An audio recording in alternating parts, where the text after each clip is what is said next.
आज हाँ इसके बाद मैंने समाजवादी पार्टी की प्राथमिक संस्था से भी इस्तीफा दिया, जबकि इसके पहले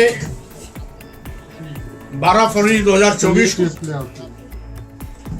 समाजवादी पार्टी के राष्ट्रीय अध्यक्ष श्री अखिलेश यादव से मेरी वार्ता हुई थी कि कुछ लोग पार्टी में ऐसे भी हैं जो समाजवादी पार्टी विचारधारा के साथ उलटवासी चल रहे हैं, समाजवादी पार्टी को कमजोर करने की कोशिश कर रहे हैं। और ऐसे ही तत्व जब मैं समाजवादी पार्टी की आधार को बढ़ाने के लिए कोई भी प्रयास करता हूं तो लोग टीका टिप्पणी करते हैं। और उसी वार्ता को मैंने 13 फरवरी 2024 को पत्र के माध्यम से भी लिखित रूप से अवगत कराया, लेकिन इन दोनों घटनाक्रम के बावजूद भी राष्ट्रीय अध्यक्ष जी द्वारा जब किसी प्रकार की अग्रिम कोई विचार विमर्श नहीं की गई, वार्ता भी नहीं की गई, तो मैंने प्राथमिक सदस्य से भी इस्तीफा देने का निर्णय लिया। आज प्राथमिक सदस्य से इस्तीफा का पत्र मैंने राष्ट्रीय अध्यक्ष जी को भी भेज दिया। और चूंकि समाजवादी पार्टी के प्रत्याशी के रूप में विधानसभा उत्तर प्रदेश निर्वाचन क्षेत्र से मैं विधान परिषद में सदस्य निर्वाचित हुआ था, इसलिए नैतिकता के आधार पर विधान परिषद के माननीय सभापति जी को विधान परिषद की संस्था से भी इस्तीफा का पत्र मैंने भेज दिया है। उनसे अनुरोध किया है कि इसे स्वीकार करने की कृपा करें, क्योंकि मैंने सदैव राजनीति में इस देश के दलितों, आदिवासियों, पिछड़ों, अकलियत समाज के लोगों, गरीबों, मजलूमों और किसानों की समस्याओं को प्राथमिकता दी है। इस देश के सामाजिक परिवर्तन के तमाम उन महापुरुषों, जिसमें मुख्य रूप से सामाजिक परिवर्तन के महानायक ज्योतिबा फुले जी, आरक्षण के जनक छत्रपति साहू जी महाराज, भारतीय संविधान निर्माता बाबा साहब डॉक्टर अंबेडकर तथा इसी सामाजिक परिवर्तन के महान पुरोधा पेरियार रामास्वामी नायकर, नारायण गुरु, संत गाडगे, मानवर कांशीराम साहब, पेरियार लालजी सिंह यादव, रामस्वरूप वर्मा, शहीद जगदेव बाबू के विचारधारा को लेकर के शुरुआती दौर से लड़ाई लड़ता रहा, इनके मिशन पर काम करता रहा। और इस विचारधारा तथा मिशन में जब भी कोई आड़े आया, वो कितनी भी बड़ी शख्सियत क्यों न रही हो, उससे टकराने में भी मैंने कभी गुरेज नहीं किया। क्योंकि राजनीति में विचारधारा महत्वपूर्ण स्थान रखती है। पद का कोई माने नहीं होता है। मैंने विचारधारा के लिए पद छोड़ी है, कुर्सी छोड़ी है, कभी नेता विरोधी दल का पद छोड़ा, कभी एक नहीं इसके पूर्व और वर्तमान में भी राष्ट्रीय महासचिव का पद छोड़ा, कभी विधायक पद से इस्तीफा, एमएलए के पद से इस्तीफा दिया, तो कभी एमएलसी के पद से इस्तीफा दिया। क्योंकि पद के लिए मैं कभी न कहीं आया हूं न गया हूं। जिनको खुशी है लाभ देने की, उनके लाभ के पद को भी मैं ससम्मान वापस कर दिया हूं। क्योंकि मैं अपना सम्मान विचारधारा के साथ मानता हूं। पद गौड़ है, पद और आता जाता है, विचारधारा शाश्वत होती है, टिकाऊ होती है, वैचारिक राजनीति का ही महत्व होता है। इसलिए मैं इन अपने तमाम महापुरुषों की विचारधारा को, इनके मिशन को अपनी छाती मानता हूं। और इसी विचारधारा को जीवंत बनाए रखने के लिए मैंने सभी प्रकार के पद का त्याग किया है। विधान परिषद का भी त्याग किया है। अब आने वाली 22 फरवरी 2024 को दिल्ली के तालकटोरा स्टेडियम में कार्यकर्ताओं के साथ समागम होगा, जहां पर आगे की दिशा तय होगी, नई पार्टी का ऐलान होगा और कोशिश होगी इस विचारधारा पर चलते हुए इस देश के गरीबों, दलितों, आदिवासियों, पिछड़ों, अल्पसंख्यक समाज के लोगों के सम्मान स्वाभिमान की रक्षा करने के साथ साथ सत्ता शासन में हिस्सेदारी सुनिश्चित कराने में मैं कामयाब हूं। ऐसी चाहत के साथ मैं कदम आगे बढ़ा रहा हूं और आज जिस तरीके से प्रदेश और देश में बैठी हुई सरकारें इस देश के अनुसूचित जाति, अनुसूचित जनजाति और पिछड़ों का आरक्षण खत्म कर रही हैं, लंबे अरसे से चली आ रही मांग, जातिवाद जनगणना की मांग को ठुकरा रही है, देश के करोड़ों नौजवान को आज उनकी रोजी रोटी, रोजगार छीन करके मोहताज बनाया जा रहा है। किसानों को दुगना लाभ दिलाने का वादा करने वाले लोग दुगना लाभ तो नहीं दिला पाए, अलबत्ते उनके रास्ते में कील कांटे बिछाए जा रहे हैं, उन पर लाठियां बरसाई जा रही हैं। व्यापारियों को कमर तोड़ने के लिए ईडी का दुरुपयोग किया जा रहा है। लोकतंत्र को कमजोर करने के लिए ईडी, सीबीआई, इनकम टैक्स के माध्यम से आवाज को कुचलने का प्रयास किया जा रहा है। भारतीय संविधान की भावनाओं से खिलवाड़ किया जा रहा है। देश की राष्ट्रीय संपत्तियों को अपने चहेते उद्योगपतियों के हाथों में कौड़ियों के भाव बेचा जा रहा है, जिससे स्पष्ट है कि आज देश खतरे में है, संविधान खतरे में है, लोकतंत्र खतरे में है। मैं लोकतंत्र, संविधान और देश को बचाने के लिए स्वाभाविक रूप से जो समान विचारधारा के लोग हैं उनके साथ मिलजुल करके हम काम करेंगे और लोकतंत्र, संविधान तथा देश को बचाने की कोशिश करेंगे। आपका अगला कदम जो है राजनीति में वो लोकसभा चुनाव है, तो आपका इस सारे से लोकसभा चुनाव के मद्देनजर आपका क्या है?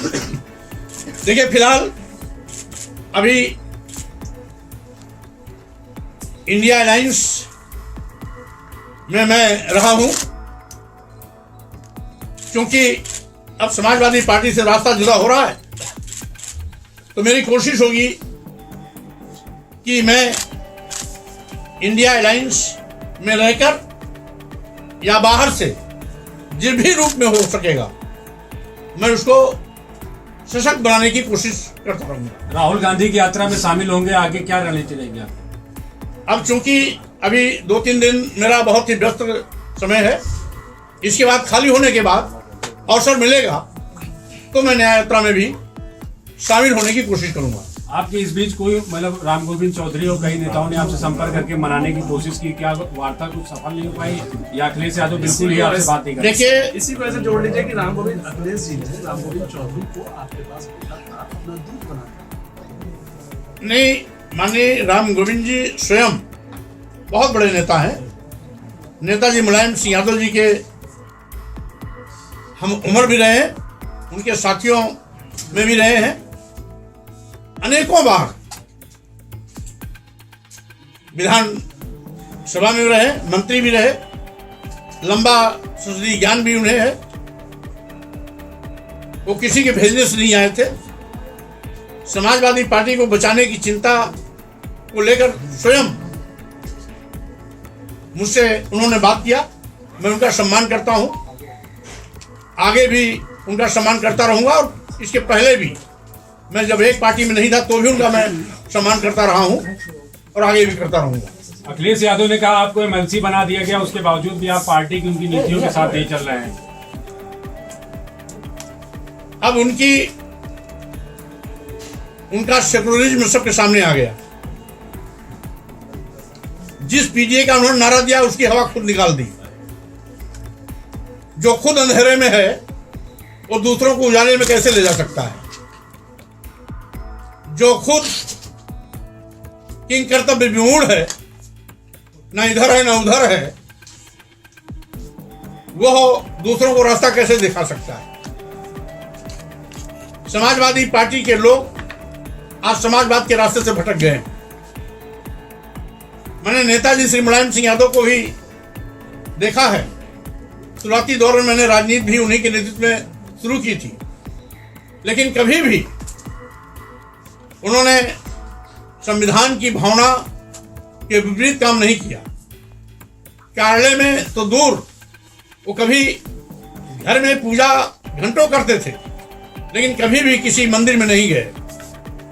लेकिन आज तो समाजवादी पार्टी के लोग पार्टी कार्यालय में भी पूजा की शुरुआत की है। यहां तक कि भारतीय जनता पार्टी भी कभी देवी देवता भगवान की पूजा पार्टी कार्यालय में नहीं की।